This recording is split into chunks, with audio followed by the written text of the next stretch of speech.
ஓம் சாய்ராம். ஸ்ரீ சாய்பாபாவின் பக்தர்களின் அனுபவங்கள் என்ற புத்தகத்தை பூஜ்ய ஸ்ரீ நரசிம்ம சுவாமிஜி அவர்கள் தொகுத்து வழங்கியுள்ளார். இதிலிருந்து பாலகிருஷ்ண வாமன் வைத்தியா அவர்கள் நரசிம்ம சுவாமிஜி கிட்ட அளித்த பேட்டியோட விவரத்தை நம்ம பார்த்துட்டு இருக்கோம். அதோட தொடர்ச்சியை இப்ப கேட்க போறோம். பாலகிருஷ்ண வாமன் வைத்தியா முதல் முறை ஷிரடிக்கு போய் ஸ்ரீ சாயிபாபாவை முதல் தரிசனம் பண்ணும்பொழுதே ஸ்ரீ சாயிபாபா அவரை ஆசீர்வதித்து நீ நல்லா இருப்ப, உனக்கு நல்லதே நடக்கும் அப்படின்னு வாமன் வைத்தியாவையும் அவருடைய குடும்பத்தினர் அனைவரையும் பாபா ஆசீர்வாதம் பண்ணார்னு அவர் சொன்னாரு.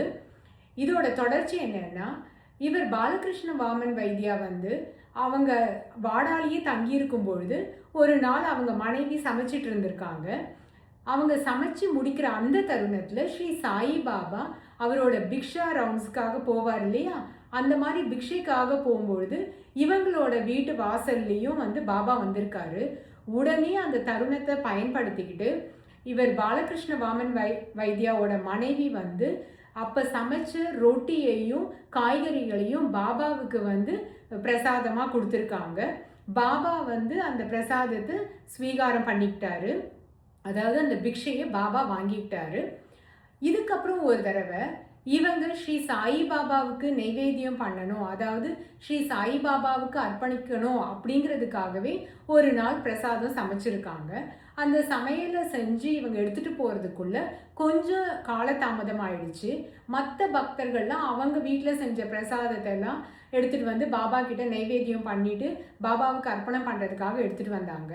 ஆனால் இவர் போக கொஞ்சம் காலதாமதம் ஆச்சு இல்லையா, அந்த கொஞ்ச நேரம் கூட ஸ்ரீ சாயிபாபா மற்றவங்களோட அந்த பிரசாதத்தை ஏற்றுக்கிறதுக்கு முன்னாடி பொறுங்கன்னு சொல்லிட்டே இருந்திருக்காரு.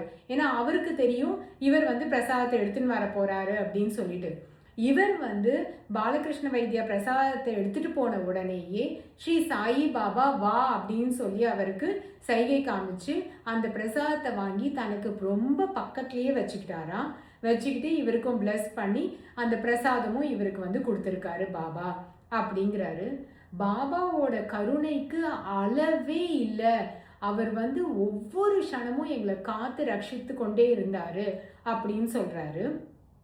இவங்க ஷிரடியில இருந்து கிளம்பும் போது நேராக நாசிக் போயிட்டு அதுக்கப்புறம் இவங்க ஊருக்கு போகணும் அப்படின்னு ஒரு எண்ணம் இருந்திருக்கு.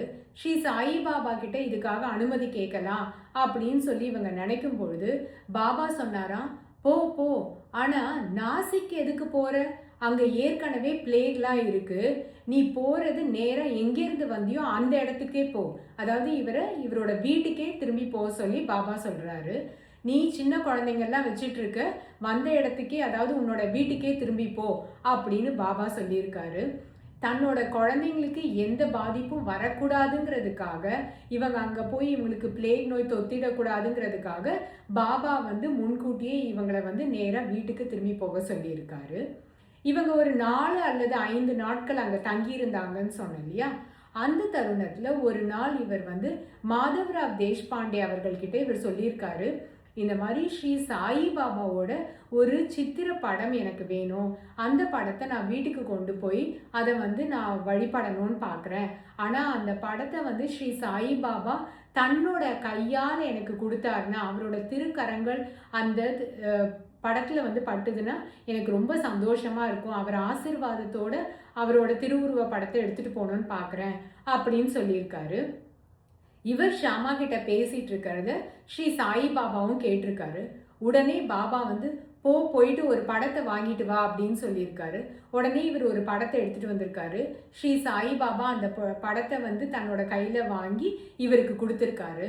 அந்த திருவுருவ படத்தை தான் இன்னைக்கு வரைக்குமா அவர் வீட்டில் வச்சு பூஜை பண்ணுறாராம்.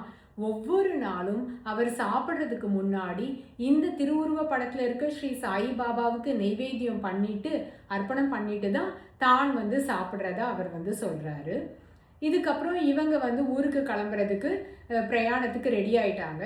ஸ்ரீ சாயிபாபா கிட்ட இந்த மாதிரி இப்போ கிளம்பலாமா அப்படின்னு கேட்டோன்னு பாபா உடனே கிளம்பு அப்படின்னு சொல்லியிருக்காரு. பாபா சொன்ன உடனே கிளம்பணும்னு சொல்லிட்டு உடனே ஒரு டோங்காவாலாவை பேசிக்கிட்டு இவங்க அங்கேருந்து கிளம்பி ஷிரடியிலேருந்து கோப்பர்கான் வந்திருக்காங்க. கோப்பர்கானுக்கு சேர்ந்தா இவங்க போக வேண்டிய அந்த மெயில் அதாவது அந்த ட்ரெயின் ஆல்ரெடி கிளம்பிடுச்சு, பிளாட்ஃபார்மை விட்டு போயிடுச்சு அப்படின்னு சொல்லியிருக்காங்க. இது என்னடா இது, பாபா கிட்ட வந்து ஆசீர்வாதம் வாங்கிட்டு தானே வந்தோம், பாபா இப்போ தானே நமக்கு கிளம்புறதுக்கு வந்து அனுமதி கொடுத்தாரு, உடனே கிளம்பி வந்தோம், கடைசியில் ட்ரெயினை விட்டுட்டோமே அப்படின்னு வந்து ரொம்ப வருத்தப்பட்டிருக்காங்க. ஏன்னா அந்த ட்ரெயின் போனதுக்கப்புறம் வேற ட்ரெயின் எதுவும் இல்லாததுனால இரவு முழுக்க இவங்க வந்து அந்த கோப்பர்கான் ரயில்வே ஸ்டேஷன்லேயே தங்க வேண்டியதாக போயிடுச்சு. இப்படி ஒரு அபசகனமாக ஆயிடுச்சு, இப்படி நம்ம வந்து மாட்டிக்கிட்டோமே அப்படின்னு சொல்லி அவர் வந்து ரொம்ப வருத்தப்பட்டிருக்காங்க.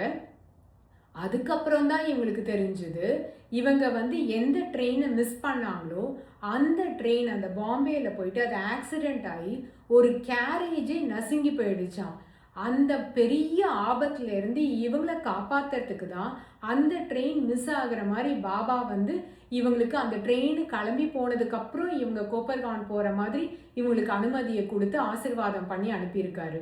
எவ்வளோ பெரிய பேர் உதவியை ஸ்ரீ சாய்பாபா செஞ்சிருக்காரு. தன்னுடைய குழந்தைகள் வந்து இந்த மாதிரி எந்த ஒரு இக்கட்லையும் மாட்டிக்க கூடாது அப்படிங்கிறதுக்காக அந்த கருணாமயியான ஸ்ரீ சாய்பாபா தன்னுடைய தாய் அன்புக்கும் மேலான அன்பை பொழிஞ்சு தன்னுடைய பக்தர்களை காத்து ரட்சிக்கிறார் அப்படின்னு இவர் சொல்றாரு. இவருக்கு ஸ்ரீ சாய்பாபா கொடுத்த மற்ற அனுபவங்களை நாம அடுத்த எபிசோட்ல பார்க்கலாம். ஓம் சாய்ராம்.